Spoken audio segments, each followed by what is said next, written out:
Hey, I'm Sean Goodman. I'm here today with my preferred title rep, Ashlyn Gonzaga from California Title Company.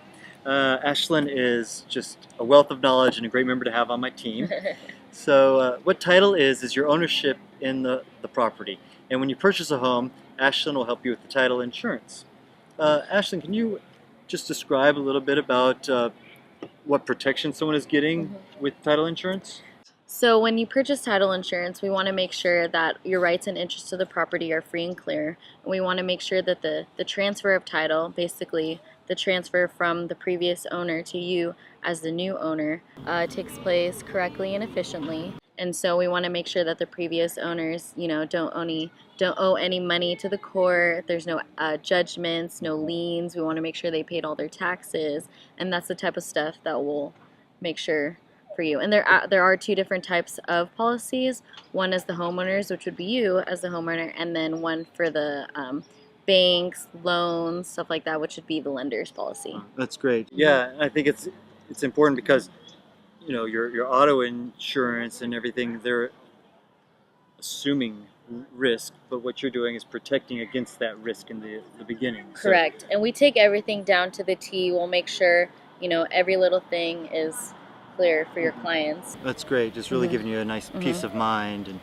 Absolutely. everything. Okay. So there's a number of ways to hold title. Yes. And you should always seek professional advice from your tax professional or an attorney. But what are some of the more common ways that you see people holding title? So like Sean said, there are a number of different ways to hold title. The most common, I would say, are sole ownership, co-ownership, and an LLC. A sole ownership is one individual holding title on the property. A co-ownership is two people, usually a marriage or a domestic partnership, spouses.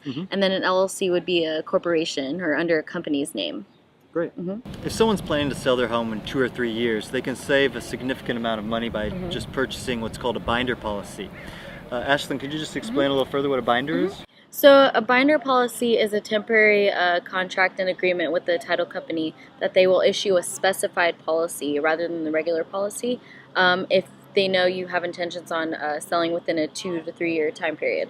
So if you have a client that has intentions on flipping or selling within the next 2 or 3 years, it's important to let the title company know that you would like a binder policy issued prior to the closing of escrow, and we can actually knock off a good amount off the title fees, the regular title fees. Awesome. With a binder. And some people aren't even knowledgeable that they can save that amount of money, so I'm glad you brought that up. Yeah, that's great. That's great to know for you investors out there.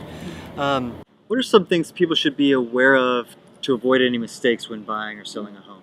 So just be proactive, Sean, and with your help also, make sure you order the preliminary title report early from me, and I will make sure to review it and make sure that everything from the previous owner, there's nothing we have to look out for. And if there is, not to panic, and that's why we're there, and that's why we're doing it ahead of time. That way we can clear all those things before it becomes too late, or before escrow even happens. We'll be able to tack on those problems, whether they be judgments, liens, any problems with the court.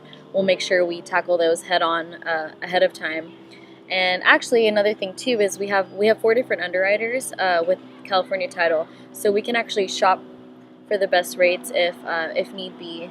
Oh, that's great. To save, make sure your clients are getting the best service they can get. Oh, that's very helpful. So just to sum it up, title is a one-time fee paid at closing.